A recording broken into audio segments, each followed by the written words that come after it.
Good morning बच्चों। कक्षा 7 का विषय गणित पढ़ाने जा रही हूँ, जिसमें अभ्यास का नाम है घातांक। इसके पहले आपने अभ्यास 1 में कई एक्सरसाइज पढ़े, जिसमें कि आपने पढ़ा कि परिमेय संख्याओं को कैसे हल करें।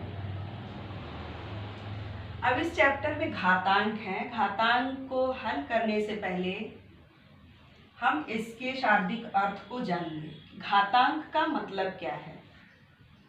घातांक का मतलब है घात के अंक। अब घात क्या होता है? जैसे कि यहाँ पे x दिया हुआ है, इसके दाहिनी ओर ऊपर की ओर छोटा सा a लिखा हुआ है, तो ये घात का अंक है। y लिखा हुआ है, इसके ऊपर दाहिनी ओर छोटा सा b लिखा हुआ है, तो ये b घात का अंक है। घातांक के दो भाग होते हैं, एक होता है आधार और दूसरा होता है घात।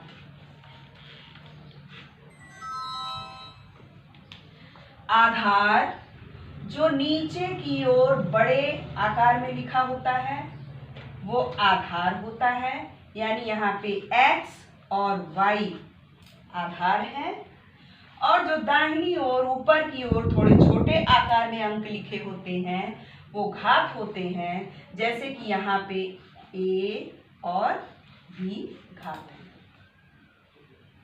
आइए अब इसी से संबंधित सवाल को हल करते हैं। यहाँ पे एक परिमेय संख्या दी हुई है क्वेश्चन नंबर 1 में कि -2/3 के घात 5। ये -2/3 आधार है और 5 इसका घात का अंक है। तो आधार, इस प्रकार के सवाल में आधार का गुणा हम उतनी बार करते हैं जितना कि उसका घातांक दिया होता है। जैसे कि आधार -2/3 है और उसका घातांक 5 है, तो हम -2/3 को गुणे के रूप में 5 बार लिखेंगे। -2/3 इंटू -2/3 इंटू -2/3 इंटू -2/3 इंटू -2/3। एक बार, दो बार, 3 बार, 4 बार, 5 बार, यानी कि जितना घात दिया होगा उतनी बार हम आधार को गुणे के रूप में लिखेंगे। अब हम देखते हैं कि जब ऋणात्मक संख्याओं का गुणा करना हो तो सबसे पहले हम ये देखते हैं कि ऋणात्मक संख्याएं सम संख्या में है या विषम संख्या में है। अगर ये ऋणात्मक संख्याएं सम संख्या में है तो उत्तर धनात्मक आएगा, लेकिन अगर ये ऋणात्मक संख्याएं विषम संख्या में होंगी तो उत्तर ऋणात्मक आएगा। सम संख्या और विषम संख्या आप जानते हैं, 2, 4, 6, 8, 10 सम संख्याएं हैं, 3, 5, 7, 11, 9 ये सब विषम संख्याएं हैं। तो हम गिन लेते हैं कि -2 सम संख्या में है कि विषम संख्या में है। 1, 2, 3, 4, 5 विषम संख्या है, तो हमारा उत्तर ऋणात्मक आएगा। और गुणा कर लेते हैं, 2 दूनी 4 दूनी 8 दूनी 16 दूनी 32,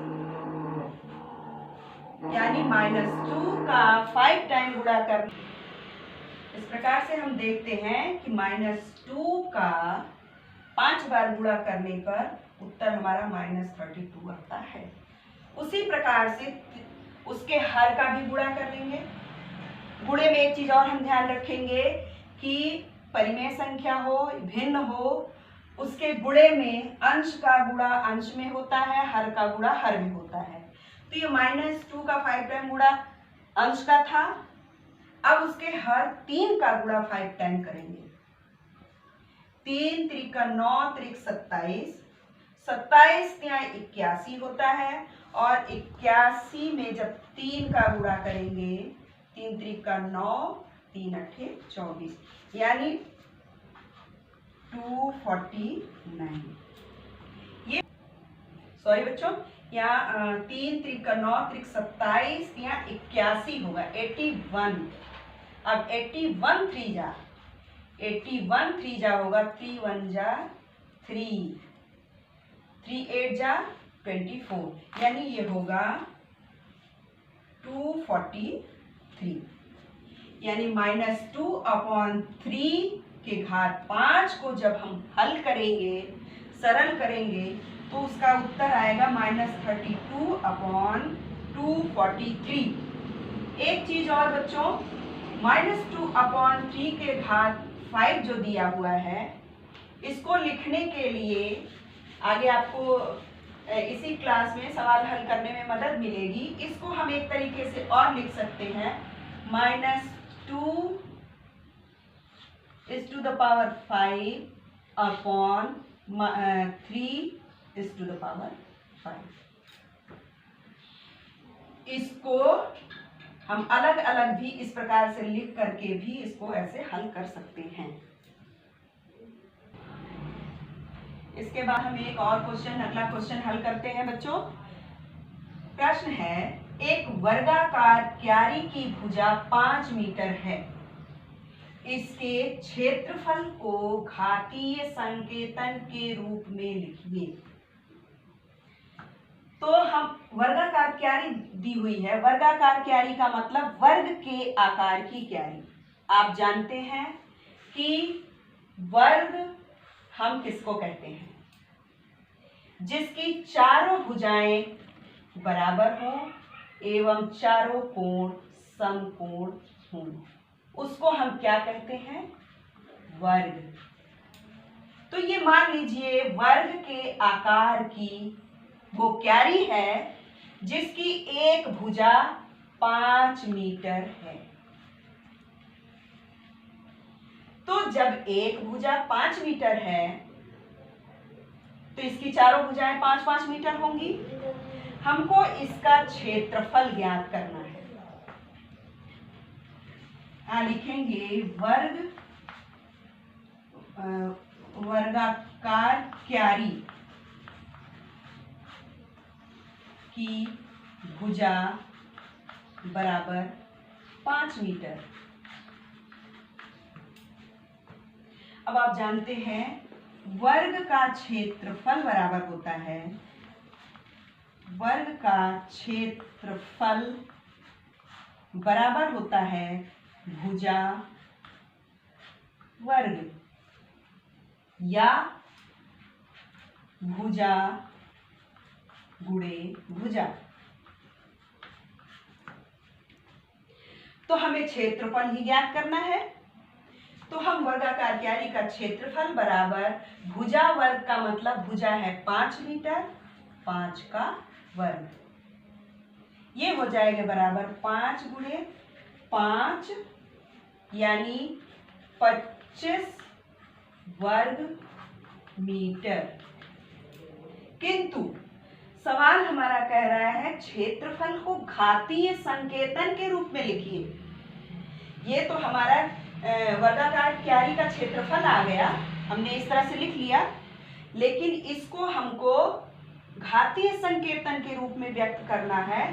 तो हम इसको लिखेंगे 5 के घात 2 वर्ग मीटर। अब जब 5 के घात 2 वर्ग मीटर आपने घातीय संकेतन के रूप में लिख लिया, आप सोच रहे हैं 5 का वर्ग कैसे आ गया 25 से? ये तो 5 के वर्ग से ही 25 हुआ था, 5 गुणे 5। और जब हम वर्गमूल निकालते हैं तो जोड़े बनाते हैं, उन जोड़े का 1 लिख करके उसके ऊपर वर्ग का साइन लिख देते हैं। तो इस प्रकार से वर्गमूल निकालने पे 25 का वर्गमूल जब निकालेंगे तो 5 आएगा और उसका वर्ग।